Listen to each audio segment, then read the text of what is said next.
नमस्कार साथियों, स्वागत है आप सभी का फिर से नाम नॉलेज हब के एक शानदार और जानदार वीडियो में। आज के इस वीडियो में हम लोग साथियों साइंस के प्रैक्टिस सेट संख्या 12 को देखने वाले हैं। इससे पहले 11 शानदार सेटों को हम लोगों ने कंप्लीट कर लिया था। आपने उस सेट को नहीं देखा है तो जाकर ज़रूर देख लें। 25 क्वेश्चन सिलेबस के अकॉर्डिंग करवाए जाते हैं और प्रीवियस पैटर्न के आधार पर करवाए जाते हैं, जहाँ से एग्ज़ाम में सीधे प्रश्न पूछे जाने की पूरी संभावना है। तो चलिए फिर से हम लोग इस सेट में शानदार 25 प्रश्न को देखेंगे। अगर आपका स्कोर 15 प्लस आ रहा है तो साइंस में स्थिति आपकी अच्छी है। अगर उससे कम आ रहा है तो साइंस में आपको काफ़ी मेहनत करने की आवश्यकता है। यह वीडियो साथियों किसी भी एग्ज़ाम के लिए इम्पोर्टेंट है। अगर चैनल पर पहली बार आए हैं तो चैनल को सब्सक्राइब कर लेंगे। वीडियो अच्छा लगेगा, कंटेंट अच्छा लगेगा, वीडियो को लाइक कर दोस्तों और ग्रुप में ज़रूर शेयर कर दीजिएगा। पहला प्रश्न आपके स्क्रीन पे रहा कि एक घन मीटर यानी मीटर क्यूब में कितने घन सेंटीमीटर होते हैं। बताएं इस प्रश्न का सही उत्तर क्या हो जाएगा। इजी क्वेश्चन है।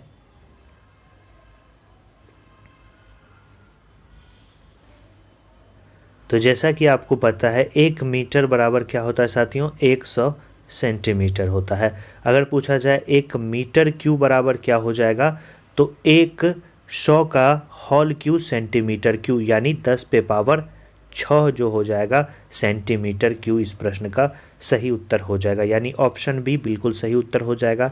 कभी कभी एग्ज़ाम में पूछा जाता है एक फर्मी आपको अगर पूछा जाए तो एक फर्मी बराबर होता है 10 पे पावर 15 मीटर। मोस्ट इम्पॉर्टेंट है, मैनी टाइम्स पूछा गया है। अगर पूछा जाए एक पिकोमीटर बराबर होता है 10 पे पावर -12 मीटर। अगर पूछा जाए एक एंगस्ट्रम, ये भी काफ़ी बार पूछा गया है, एक एंगस्ट्रम बराबर होता है 10 पे पावर -10 मीटर। ये 3-4 हैं, याद रखेंगे। एक फर्मी मीटर बराबर 10 पे पावर -15 मीटर। एक पिकोमीटर बराबर पूछा जाए तो 10 पे पावर -12 मीटर। अगर एक एंगस्ट्रम पूछा जाए तो 10 पे पावर -10 मीटर इस प्रश्न का सही उत्तर हो जाएगा।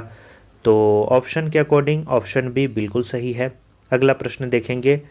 जब एक वस्तु ऊपर की ओर फेंके जाने पर अपने शीर्ष पर पहुंचती है तो इसका क्या होता है।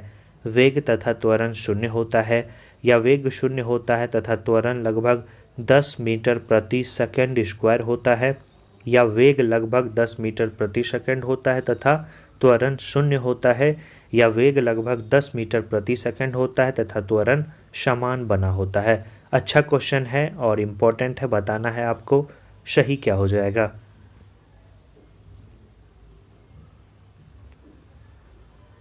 तो जब एक वस्तु ऊपर की ओर फेंकी जाती है तो शीर्ष पर पहुंचने पर इसका जो वेग हो जाता है वो साथियों शून्य हो जाता है तथा त्वरण 10 मीटर प्रति सेकंड स्क्वायर हो जाता है। यानी ऑप्शन बी जिनका भी आ रहा है बिल्कुल सही उत्तर है। 2-3 बात और आपको याद रखना है जो एग्ज़ाम पॉइंट ऑफ व्यू से इम्पोर्टेंट है।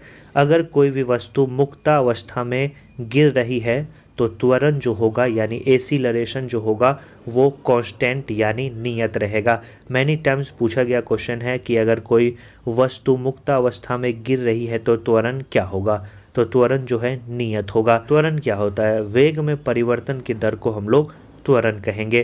त्वरण यानी ए बराबर होता है F/m, याद रखना है। अगर आपको पूछा जाए साथियों कि त्वरण का एसआई मात्रक क्या होता है तो त्वरण का एसआई मात्रक मीटर प्रति सेकंड स्क्वायर होता है। आशा करते हैं समझ गए होंगे। अगला क्वेश्चन हम लोग देखेंगे 3 नंबर का कि जल खींचने वाले विद्युत पंप द्वारा हम बदलते हैं, क्या बदलते हैं बताएं। अच्छा क्वेश्चन है।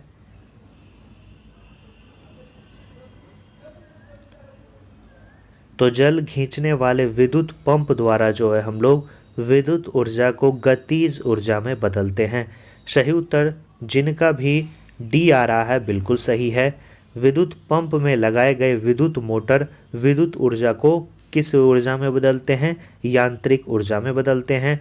किसी पिंड की विशिष्ट स्थिति अथवा विशिष्ट संरचना के कारण उस पिंड में संचित ऊर्जा स्थितिज ऊर्जा कहलाती है। और स्थितिज ऊर्जा यानी पोटेंशियल एनर्जी बराबर आपको पता है क्या होता है, mgh।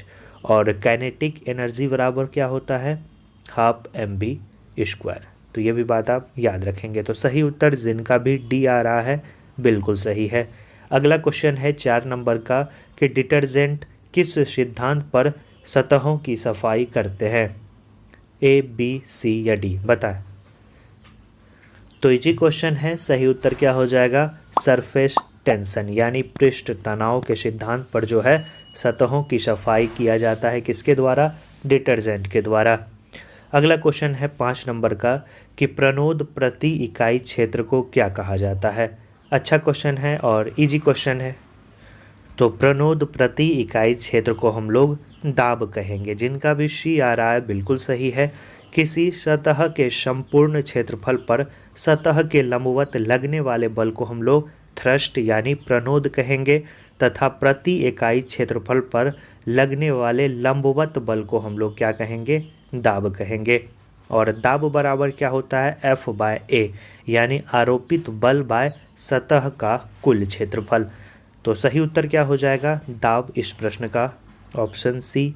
अगला क्वेश्चन और अच्छा क्वेश्चन है कि यदि किसी निकाय को 30 जूल ऊष्मा दी जाती है तो वह 20 जूल का कार्य करता है। निकाय की आंतरिक ऊर्जा आपको बतानी है, क्या होगी, ए बी सी या डी। तो सही उत्तर हो जाएगा निकाय की जो आंतरिक ऊर्जा होगी वो 10 जूल बढ़ जाएगी। सही उत्तर क्या हो जाएगा, ऑप्शन ए। जिनका भी आ रहा है बिल्कुल सही है।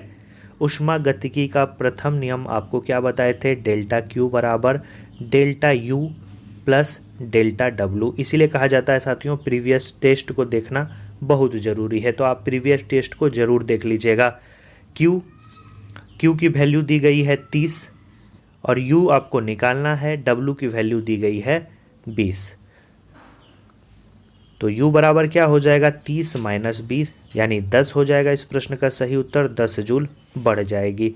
ऑप्शन ए बिल्कुल सही है। अगला क्वेश्चन देखेंगे, प्रश्न संख्या 7। जब कोई प्रकाश कांच की सिल्ली यानी स्लैब में प्रवेश करती है तो इसकी स्थिति क्या होगी, बताएं। आवृत्ति और वेग इसका बदलेगा, केवल आवृत्ति बदलेगा, आवृत्ति नहीं बदलेगा, आवृत्ति और तरंगदैर्घ्य दोनों बदलेगा। अच्छा क्वेश्चन है और पूछा भी जाता है, प्रीवियस ईयर में इवन पूछा भी गया है यह प्रश्न। जब कोई प्रकाश कांच की सिल्ली यानी स्लैब में प्रवेश करती है तो इसकी आवृत्ति नहीं बदलती है। सही उत्तर जिनका भी सी आ रहा है बिल्कुल सही है। जब प्रकाश कांच के स्लैब में प्रवेश करती है तो वो अभिलंब के ओर झुक जाती है। प्रकाश का अभिलंब की ओर झुकने की यह घटना यह बताता है कि प्रकाश की गति में यह परिवर्तन तरंगदैर्घ्य में परिवर्तन के कारण होता है। प्रकाश की किरण की आवृत्ति यहाँ पे कांस्टेंट यानी नियत रहती है। तो सही उत्तर क्या हो जाएगा, आवृत्ति पे कोई प्रभाव नहीं पड़ने वाला है। अगला क्वेश्चन, किसी 15 सेंटीमीटर फोकस दूरी वाले उत्तल लेंस से 10 सेंटीमीटर की दूरी पर एक पेंसिल ऊर्ध्वाधर रखी गई है। पेंसिल का प्रतिबिंब क्या होगा, बताना है। इस प्रश्न का सही उत्तर क्या हो जाएगा, उत्तल लेंस की जो फोकस दूरी है वो साथियों दी गई है यानी प्लस 15 सेंटीमीटर और वस्तु यानी यू दिया गया है माइनस 10 सेंटीमीटर और आपको भी निकालना है।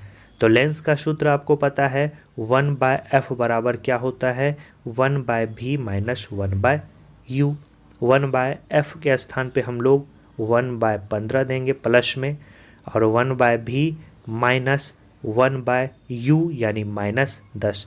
तो माइनस माइनस ये प्लस हो जाएगा और इधर आ जाएगा तो माइनस हो जाएगा यानी 1/v बराबर हो जाएगा साथियों 1/15 माइनस 1/10। तो 15 और 10 का एलसीएम हो जाएगा 30। तो 32 माइनस 3 यानी माइनस 1/30 यानी भी की जो वैल्यू निकल कर आ जाएगी वो निकल कर आ जाएगी -30। m बराबर क्या होता है, v माइनस u। v की जो वैल्यू निकल कर आई है वो -30 है और u दिया गया है -10 सेंटीमीटर यानी 3। तो अतः प्रतिबिंब जो है वस्तु से क्या हो जाएगा, 3 गुना बड़ा हो जाएगा और यह आभासी तथा सीधा हो जाएगा। सही उत्तर क्या हो जाएगा, आभासी तथा सीधा यानी ऑप्शन डी इस प्रश्न का सही उत्तर हो जाएगा। इसलिए साथियों आपको हल करके बताएं, क्योंकि कभी कभी एग्जाम में पूछा जाता है कि प्रतिबिंब जो है वो वस्तु से कितना गुना बड़ा बनेगा। तो आवर्धन निकालना पड़ेगा आपको, v/u यानी 3 गुना बड़ा बनेगा। और पेंसिल का जो प्रतिबिंब होगा वो कैसा होगा, वो आभासी तथा सीधा और आवर्धित होगा। ऑप्शन डी बिल्कुल सही उत्तर है। अगर साथियों क्वेश्चन अच्छा लग रहा है, वीडियो अच्छा लग रहा है, वीडियो को लाइक ज़रूर कर दीजिएगा और चैनल को सब्सक्राइब कर दीजिएगा। प्रश्न संख्या 9, विद्युत फ्लक्स का मात्रक क्या होता है, बताना इस प्रश्न का सही उत्तर क्या हो जाएगा। विद्युत फ्लक्स का जो मात्रक है वो न्यूटन मीटर स्क्वायर पर कूलम्ब होता है, यानी ऑप्शन सी जिनका भी आ रहा है बिल्कुल सही है। विद्युत फ्लक्स किसी काल्पनिक पृष्ठ से गुजरने वाली विद्युत क्षेत्र रेखाओं की संख्या के समानुपाती होता है। विद्युत फ्लक्स का जो अन्य मात्रक होता है याद रखना है, इसके अलावा आपको देखने को मिल सकता है वोल्ट मीटर, याद रखना है वोल्ट मीटर अथवा न्यूटन मीटर स्क्वायर प्रति कूलम्ब जो होता है वो विद्युत फ्लक्स का मात्रक होता है। क्वेश्चन अगला, निम्नलिखित में कौन सा पदार्थ एक मिश्रण नहीं है, बताएं कौन एक मिश्रण नहीं है।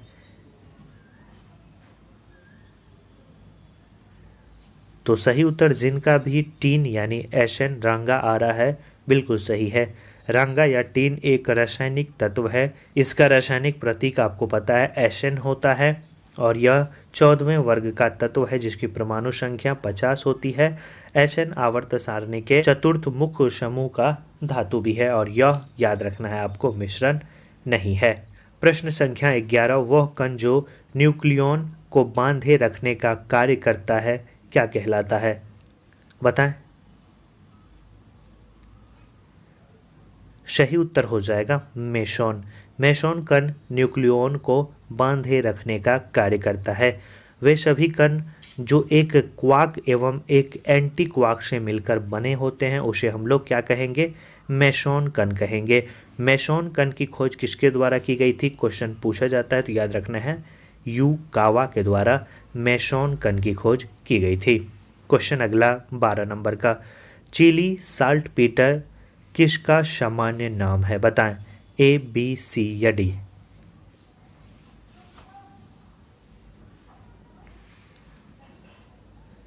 सही उत्तर हो जाएगा साथियों ऑप्शन बी, सोडियम नाइट्रेट को हम लोग चिली साल्ट पीटर के नाम से जानते हैं। जिनका भी बी आ रहा है बिल्कुल सही उत्तर है। NaNO3 जो है इसका रासायनिक सूत्र होता है। एक पूछा जाता है साथियों साल्ट पीटर, अगर साल्ट पीटर पूछा जाए तो पोटेशियम नाइट्रेट यानी KNO3 को हम लोग साल्ट पीटर के नाम से जानते हैं। और धोने वाला सोडा यानी धोवन सोडा पूछा जाए तो उसे हम लोग सोडियम कार्बोनेट के नाम से जानते हैं। खाने वाला सोडा पूछा जाए तो उसे हम लोग सोडियम बाइकार्बोनेट के नाम से जानते हैं। तो चिली साल्ट पीटर यानी सोडियम नाइट्रेट, ऑप्शन बी बिल्कुल सही है।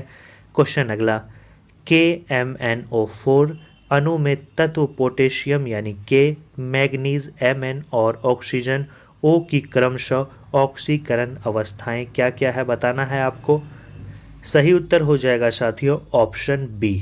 क्या हो जाएगा ऑप्शन बी, यानी K का 1, Mn का हो जाएगा 7, O का हो जाएगा -2। ऑप्शन बी जिनका भी आ रहा बिल्कुल सही उत्तर है। क्वेश्चन अगला, आवर्त सारणी में समान तत्वों के समूह की समान विशेषताएं क्या होती है। आवर्त सारणी में समान तत्वों के समूह की जो समान विशेषताएं होती है वो होती है तत्वों के बाहरी कक्षा में इलेक्ट्रॉनों की संख्या समान होना। जिनका भी ए आ रहा है वो सही हो जाएगा। बाह्यतम कक्षा में इलेक्ट्रॉन की जो संख्या है वो क्या होना, समान होना। तत्वों के बाह्यतम कक्षा में एक समान इलेक्ट्रॉन की संख्या वाली तत्वों को एक समूह में रखा गया है क्योंकि इस समूह के सभी तत्वों के गुण जो है एक समान होते हैं। और आधुनिक आवर्त सारणी में आपको पता है आवर्तों की संख्या कितनी है, 7 है और वर्गों की संख्या 18 है। ऑप्शन ए जिनका भी आ रहा है बिल्कुल सही है। प्रश्न संख्या 15, तीसरे और चौथे समूह के ऑक्साइड का सामान्य गुणधर्म क्या होता है। तीसरे अथवा चौथे समूह के ऑक्साइड अम्लीय और क्षारीय दोनों होते हैं। क्या हो जाएगा, सही उत्तर क्या हो जाएगा, ऑप्शन ए हो जाएगा। इसका जो गुणधर्म होता है यह होता है कि यह अम्लीय और क्षारीय दोनों अवस्था में पाए जाते हैं। समूह 3 और 4 के तत्व जो हैं धातु, अधातु और उपधातु तीनों कहलाते हैं। धातुओं की ऑक्साइड की प्रकृति जो है वो क्षारीय होती है और धातुओं के ऑक्साइड की जो प्रकृति होती है वो अम्लीय होती है। कुछ धातु के ऑक्साइड जो है उभयधर्मी होते हैं, जैसे एल्यूमिनियम ऑक्साइड, जिंक ऑक्साइड, ये सभी उभयधर्मी होते हैं। ऑप्शन ए बिल्कुल सही है। क्वेश्चन अगला, वोहलर द्वारा प्रयोगशाला में निर्मित कार्बनिक पदार्थ था, बताएं कौन सा कार्बनिक पदार्थ जो है वोहलर की प्रयोगशाला में निर्मित था।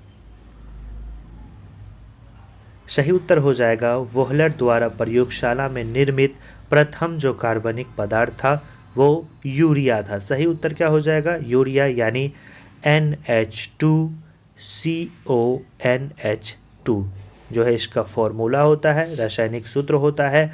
यह एक कार्बनिक यौगिक है। रसायन के क्षेत्र में इसे हम लोग कार्बामाइड के नाम से भी जानते हैं। यूरिया को सर्वप्रथम मूत्र में फ्रेंच वैज्ञानिक हिलेरी राउले ने खोजा था, परंतु कृत्रिम विधि से सबसे पहले यूरिया बनाने का जो श्रेय है वो जर्मन वैज्ञानिक वोहलर को जाता है। याद रखिएगा दोनों अलग अलग फैक्ट्स हैं। इन्होंने अमोनिया से यूरिया का निर्माण किया था। ऑप्शन डी बिल्कुल सही है। अगला प्रश्न है प्लाज्मोडियम परजीवी का वाहक है, बताएं। इजी प्रश्न है, बताएं। प्लाज्मोडियम परजीवी का जो वाहक है वो है मच्छर। याद रखना है क्या हो जाएगा, सही उत्तर मच्छर हो जाएगा। प्लाज्मोडियम प्रोटोजोआ संघ का एक प्राणी है। इसकी कुछ जातियों को मलेरिया परजीवी भी कहते हैं क्योंकि यह मनुष्य में मलेरिया रोग उत्पन्न करती है। 1897 में रोनाल्ड रोस ने सर्वप्रथम यह घोषणा किया था कि प्लाज्मोडियम जो है वो मलेरिया रोग का वाहक है। तो ऑप्शन बी बिल्कुल सटीक उत्तर हो जाएगा। अगला क्वेश्चन 18 नंबर का, कि निम्नलिखित में से किसमें फल की बहुत तेज सुगंध आती है, बताएं।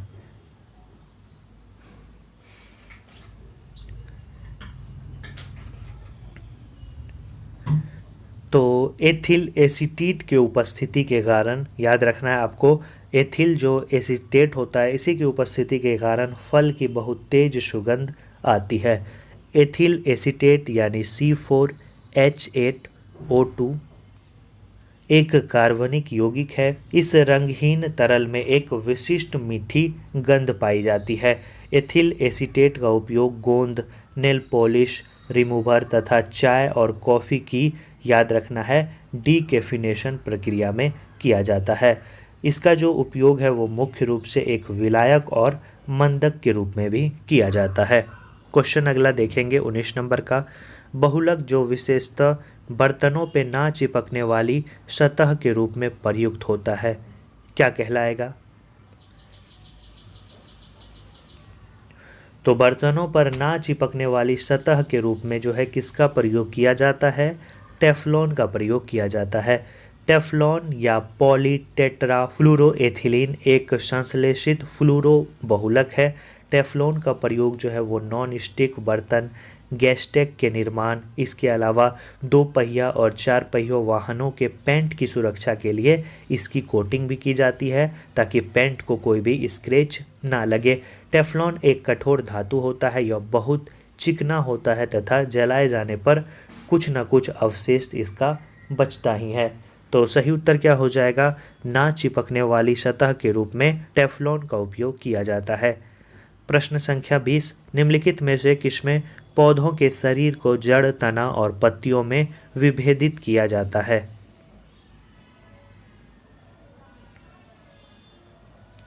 सही उत्तर हो जाएगा मार्सिलिया। मार्सिलिया पौधों की शरीर, जड़, तना तथा पत्तियों में विभेदित रहता है। सही उत्तर जिनका भी सी आ रहा है बिल्कुल सही है। प्रश्न संख्या 21 पूछा गया है, निम्नलिखित में से कौन शीत रुधिर वाला जंतु है, बताएं। किस जंतु का जो रुधिर है यानी रक्त है वो शीत होता है यानी ठंडा होता है। तो सही उत्तर इस प्रश्न का हो जाएगा ऑप्शन सी यानी सांप जो है शीत रुधिर वाला जंतु है। जंतु 2 प्रकार के मुख्यतः होते हैं, एक साथियों समतापी, दूसरा असमतापी। समतापी वे जंतु जिनके शरीर का ताप लगभग एक सा बना रहता है, जैसे स्तनधारी, पालतू जानवर तथा पक्षी, ये सभी समतापी श्रेणी में आते हैं। अगला प्रश्न देखेंगे। प्रश्न है, डीएनए फिंगरप्रिंटिंग परीक्षण विकसित किया गया था, किसके द्वारा विकसित किया गया था बताएं। अच्छा प्रश्न है और पूछा भी जाता है। तो डीएनए फिंगरप्रिंटिंग का परीक्षण डॉक्टर एलेक जेफरी के द्वारा किया गया था। सही उत्तर जिनका भी ए आ रहा है बिल्कुल सही है। डीएनए फिंगरप्रिंटिंग एक फॉरेंसिक तकनीक है जो व्यक्तियों का पहचान करने के लिए उसके डीएनए का उपयोग करता है। इसका विकास और इस्तेमाल सबसे पहले 1985 में किया गया था। इसकी जांच के लिए सामान्यतः लार, वेरी या अन्य उपयुक्त तरल पदार्थों का नमूना लिया जाता है। सही उत्तर क्या हो जाए। इसका विकास जो है डॉक्टर एलेक जेफरी के द्वारा किया गया था और वाटसन और क्रिक के द्वारा डीएनए की खोज की गई थी, ये भी बात याद रखना है। अगला क्वेश्चन देखेंगे 23। निम्नलिखित में से किस कोशिकाओं से इंसुलिन का रिसाव होता है बताएं। अच्छा क्वेश्चन है। इंसुलिन का जो स्राव होता है वो अग्नाशय के, याद रखना है आपको, बेटा कोशिकाओं से होता है। मोस्ट इम्पॉर्टेंट क्वेश्चन है। सही उत्तर बी हो जाएगा। अगर पूछा जाए कि अग्नाशय के लैंगरहेल से कोशिकाओं के स्रावित पदार्थों में आपको याद रखना है। अगर पूछा जाए अल्फा कोशिकाओं से स्रावित पदार्थ बताएं तो याद रखना है ग्लूकागॉन, याद रखना है ग्लूकागॉन। मोस्ट इम्पॉर्टेंट है, नोट डाउन कर लीजिएगा। अल्फा कोशिकाओं से ग्लूकागॉन, बीटा कोशिकाओं से इंसुलिन। अगर गामा कोशिकाएं पूछा जाए तो गामा कोशिकाओं से याद रखना है अग्नाशयी पॉलीपेप्टाइड।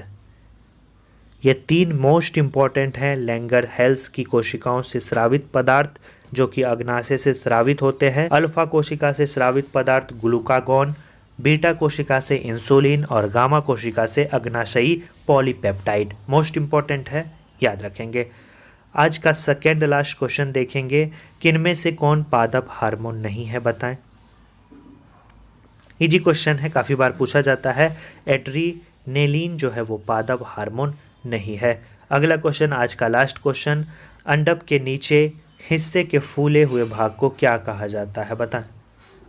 स्टाइल कहा जाता है, बीजांड कहा जाता है, वतिकाग्र कहा जाता है या अंडाशय कहा जाता है। तो अंडक के नीचे हिस्से के फूले हुए भाग को हम लोग बीजांड कहेंगे। तो सही उत्तर जिनका भी बी आ रहा है बिल्कुल सही है। अंडक के नीचे हिस्से के फूले हुए भाग को हम लोग क्या कहेंगे, बीजांड कहेंगे। तो आशा करते हैं साथियों आपका स्कोर 15 प्लस तो डेफिनेटली हुआ ही होगा। नीचे कमेंट जरूर कर दीजिएगा कि आपका स्कोर कितना है। अगर आप 20 प्लस साथियों साइंस में कर रहे हैं इस सेट के अनुसार तो एग्ज़ाम में गारंटी है आपका स्कोर 22-23 डेफिनेटली रहेगा, क्योंकि अच्छे लेवल के क्वेश्चन करवाए जाते हैं दोनों एग्ज़ाम के लिए, बिहार एसएससी इंटर स्तरीय हो या बिहार एसएससी CGL 4 हो, दोनों के लिए साइंस का जो सेक्शन है वो काफ़ी इंपॉर्टेंट है। 25 क्वेश्चन पूछे जाएंगे और 25 में अगर आप 20 प्लस कर रहे हैं रिजल्ट आपका डेफिनेटली होगा। तो चलिए मिलते हैं शानदार सेट के साथ अगले वीडियो में, और रिवीजन करने से ही साइंस में आपकी स्थिति अच्छी हो सकती है। धन्यवाद साथियों।